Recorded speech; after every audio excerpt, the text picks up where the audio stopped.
Hello दोस्तों, मेरा नाम है भूपेंद्र प्रताप सिंह और आज मैं आपके लिए टैली की वीडियो लेके आया हूँ। तो बने रहिए मेरे चैनल BPS एक्सेल एवेंजर्स पर। ये बिगनर से स्टार्टिंग है। चलिए टैली को ओपन करते हैं। टैली को ओपन करने के लिए टैली के आइकन पर डबल क्लिक किया जाएगा, जिससे टैली ओपन हो जाएगी। ये देखिए इस तरीके से। जब टैली ओपन होती है तो F1 जैसे हम प्रेस करेंगे तो यहाँ पर हमारी कंपनी खुल के आ जाती है। ऊपर जो डायरेक्टरी है इसमें मैं अपनी एक दूसरी डायरेक्टरी डाल लेता हूँ, जिससे कि मेरी जो ऑफिशियल फाइल्स हैं उन पर कोई प्रॉब्लम ना आए। F3 करके हम कंपनी खोल लेते हैं। F3 जैसे प्रेस करेंगे तो ऑप्शन आता है क्रिएट कंपनी। इस पर क्लिक करके हम जो भी कंपनी का नाम होता है यहाँ पे एंटर कर देते हैं। मैं एंटर कर देता हूँ BPS एक्सेल एवेंजर्स।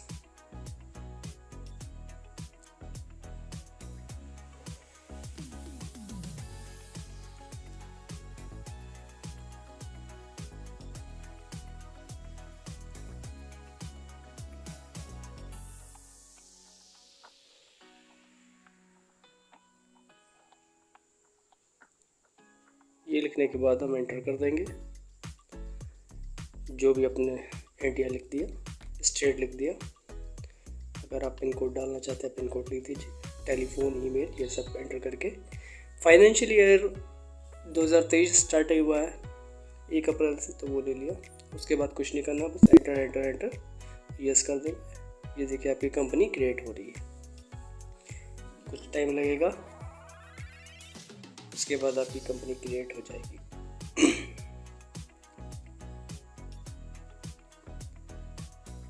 जब हम बिज़नेस स्टार्ट करते हैं तो सबसे पहले हमें उसमें पैसा लगाना होता है। अगर मान लीजिए मैं भी बिज़नेस स्टार्ट कर रहा हूँ तो मुझे उसके लिए पैसे की रिक्वायरमेंट है।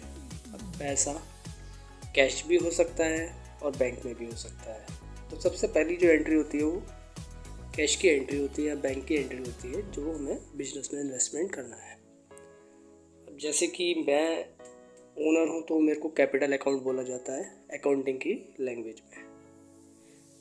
सबसे पहले जो मैं हेड अपना ही खोलूँगा तो मैं अपना नाम लिखूँगा और अंडर जो आएगा ग्रुप वो होगा कैपिटल अकाउंट। सबसे पहली एंट्री कैपिटल अकाउंट की होगी। चलिए स्टार्ट करते हैं। ये हमारी कंपनी खुल चुकी है। स्केप करके हम वापस पीछे आ जाते हैं गेटवे ऑफ टैली पर।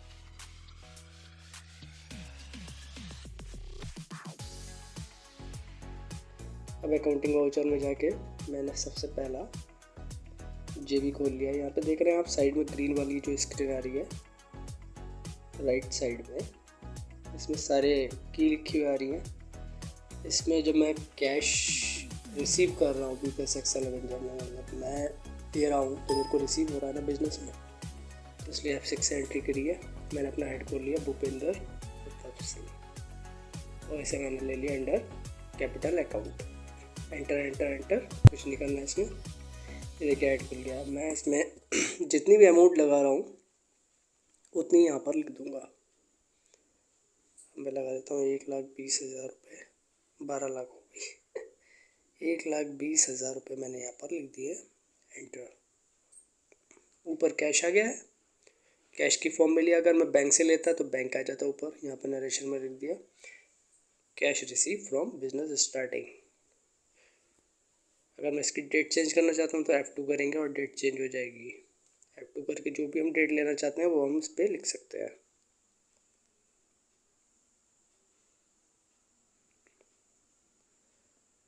सिंपली बोला जाए तो कैश डेबिट होता है और कैपिटल अकाउंट क्रेडिट होता है।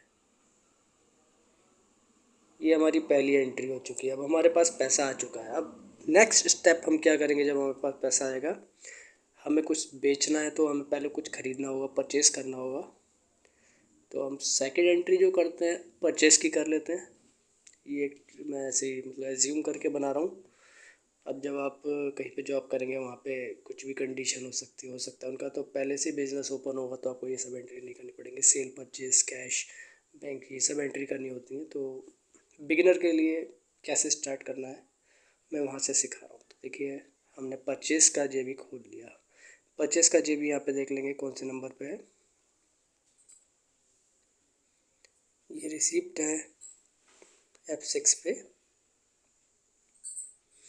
परचेस का जे भी आता है F9 पर, तो F9 अगर हम प्रेस करेंगे तो परचेस का जे भी खुल जाएगा, और माउस से भी क्लिक करेंगे तो भी परचेस का जे भी खुल जाएगा।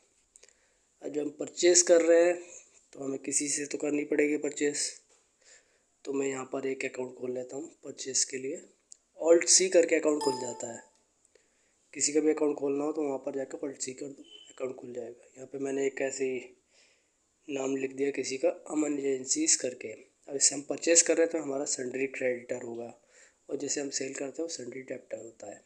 तो हमने इससे परचेस कर रहे हैं, हमने इसे क्रेडिटर में डाल दिया, एंटर एंटर एंटर सब कुछ करके कर दिया। अब हम टोटल कितने का परचेस कर रहे हैं वो यहाँ पर लिख देंगे। मान लीजिए मैंने 50,000 का परचेस किया है, तो अमन को पूरा 50,000 से क्रेडिट कर दिया। सेकंड स्टेप क्या होता है, परचेस कितनी अमाउंट का करा है। देखिए जब हम परचेस करते हैं उसमें क्या होता है, परचेस होता है उस पर जीएसटी लग जाता है। टोटल इन दोनों का जो होता है उससे हम सप्लायर को क्रेडिट करते हैं। ऐसा मान लेते हैं कि हमारी परचेस पे 5% का जीएसटी लग रहा है, तो मैंने वहाँ पे 40,000 ऊपर लिख दिया है, नीचे लिख देता हूँ जीएसटी। जब हम परचेस करते हैं तो जीएसटी इनपुट होता है, और सेल करते हैं तो जीएसटी आउटपुट होता है। और जीएसटी का जो हेड खुलता है वो ड्यूटी एंड टैक्सेस में खुलता है। हमने ले लिया ड्यूटी एंड टैक्सेस।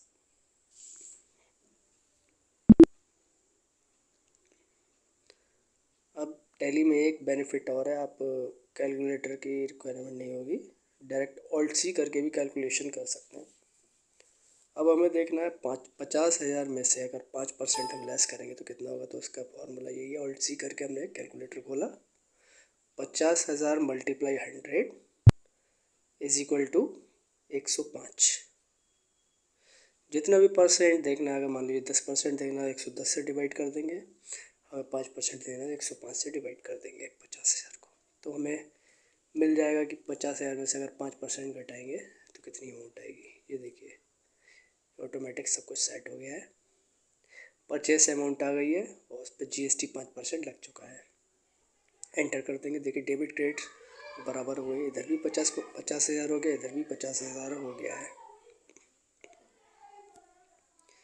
अब एंटर कर देंगे, यहाँ पर जो भी नरेशन लिखनी है आपको, इनवॉइस नंबर वो लिख दीजिए।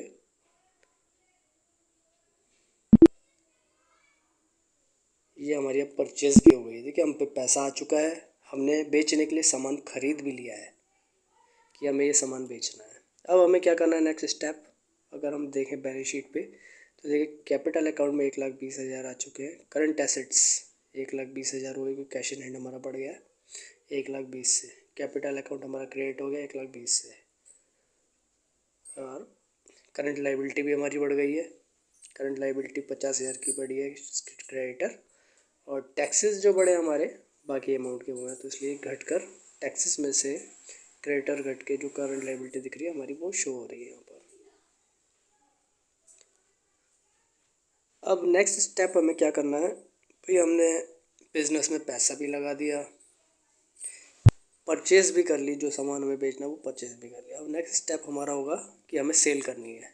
कस्टमर आया, भाई हमें ये चीज़ चाहिए आपके पास जो है, हम उसे सेल करेंगे। सेल करने के लिए फिर वही प्रोसेस है, वाउचर एंट्री पे जाएंगे, अकाउंटिंग वाउचर, इस पर जाकर एंटर कर देंगे। अब हमें सेल करना है तो यहाँ पर देख लेंगे F8 पर लिखा है सेल, इस पर या तो क्लिक कर लो या डायरेक्ट कीबोर्ड से आप F8 दबाएंगे तो भी सेल हो जाएगा। देखिए F2 करके मैंने डेट चेंज कर ली। अब मैं कैश में कुछ बेच देता हूँ। जब कैश हमारे पास आ रहा है, हमने कुछ सेल किया, कैश आ रहा है, तो देखिए कितना कैश आ रहा है, हम लिख देते हैं 10,000 रुपये का हमारे पास कैश आया।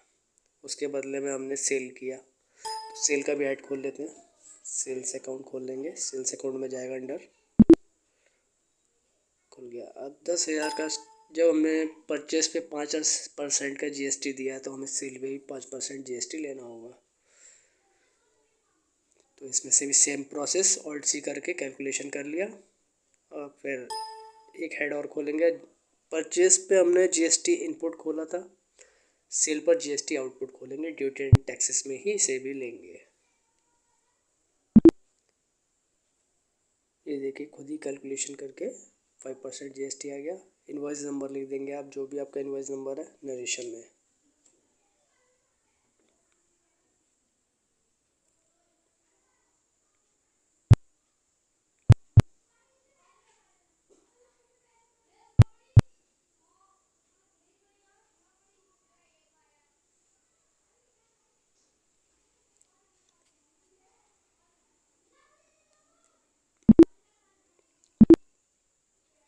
ये हमारी एंट्री हो चुकी है। अब देखिए कैपिटल अकाउंट, ये देखिए हमने प्रॉफिट एंड लॉस खोल लिया है। परचेस हमारा इतने अमाउंट का हुआ, सेल हमारी इतनी अमाउंट की हुई है। सेल्स में GST हट के जो अमाउंट होती है वही शो होगी, और कैश में 10,000 रुपये दिखेंगे, सेल्स में बाकी अमाउंट दिखेगी। कोई सी भी एंट्री से बाहर आने के लिए हमें एस्केप प्रेस करना होता है कीबोर्ड से, तो हम बाहर आ जाते हैं, या Ctrl+M भी प्रेस करेंगे तो भी हम बाहर आ जाएंगे। ये देखिए अभी शो हो रहा है कि सेल्स अकाउंट में कितना सेल है। अब हम एक और सेल करके देख लेते हैं, फिर से कैश में सेल कर देते हैं, 50,000 की सेल कर देते हैं।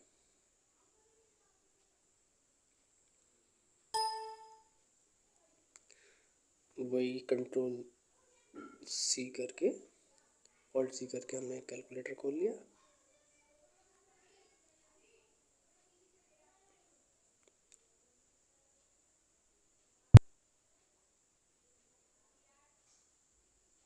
बिल नंबर लिख देंगे। अब हम जब देखेंगे प्रॉफिट एंड लॉस पर, तो देखिए हमारी सेल इतने 1,000 रुपये की हो चुकी है, और हमें इतने रुपए का प्रॉफिट नीचे शो हो रहा है। सीधी सीधी बात है, 50,000 रुपये का सामान खरीद के हमने 60,000 का बेच दिया, तो हमें 10,000 रुपये का प्रॉफिट रिसीव हो चुका है। उसमें से हमने टैक्सेस दे दिए, तो जो बचा वो हमारा बेनिफिट है, यानी प्रॉफिट है। क्योंकि GST जो दिया हमने परचेस पर दिया है, फिर सेल पर, तो वो भी हमें पे करना होगा ना गवर्नमेंट को, तो उसके बाद जो मिल रहा है वो हमारा प्रॉफिट है। ऐसे ही बैलेंस शीट पर देख लेंगे। अब हमारा अमन अग्रवाल, जिससे हमने उधार लिया था 50,000 रुपये का माल, अब हम उसे पेमेंट करेंगे। तो उसे पेमेंट करने के लिए पेमेंट के JB पे जाएंगे, F5 से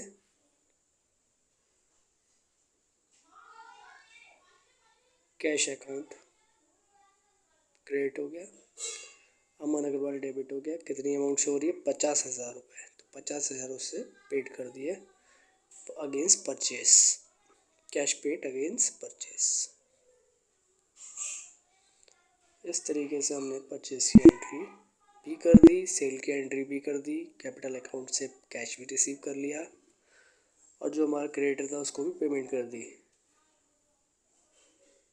और अब जो स्टेटस है, अब हमारी करंट लायबिलिटी केवल टैक्सेस है। जो हमारा क्रेडिटर था वो ख़त्म हो चुका है, उसको हमने पेमेंट कर दी, तो वो अब अकाउंट में शो नहीं हो रहा है। अब हमारे पास कोई बैलेंस नहीं है क्रेडिटर का। बैलेंस शीट में वही शो होगा जिसका हमारे पास बैलेंस होगा, जिसकी हमें पेमेंट करनी है वही बैलेंस शीट में शो होगा। जिसको हम पेमेंट कर देंगे वो बैलेंस शीट से हट जाएगा। इसमें GST शो हो रहा है। तो आज की वीडियो में मैं आपके लिए इतना ही लेके आया हूँ, और ये बिगनर के लिए वीडियो है, ये नीडफुल वीडियो है। इंटरव्यू में इसके रिलेटेड सवाल भी पूछे जा सकते हैं, जैसे कि इस साइड में जो विंडो है राइट साइड में ग्रीन वाली, इस पर शॉर्टकट की जो आ रही है ये आपको पता होनी चाहिए। जैसे F5 पर पेमेंट होता है, F6 पर पेमेंट रिसीव्ड होता है, F8 सेल की एंट्री है, F9 परचेस की एंट्री है, F7 जर्नल JB है, F4 कॉन्ट्रा एंट्री है। ये देखिए कैश फ्लो स्टेटमेंट, अगर हम देखेंगे कैश का फ्लो, तो देखिए भूपेंद्र से 1,20,000 आए, 10,000 का सेल किया, 50,000 का सेल किया, फिर 50,000 हम उनको पेमेंट कर दी, तो टोटल हमारे पास 1,30,000 रुपये बचे। 1,20,000 हमने लगाए थे, और 1,30,000 रुपये हम पर बचे।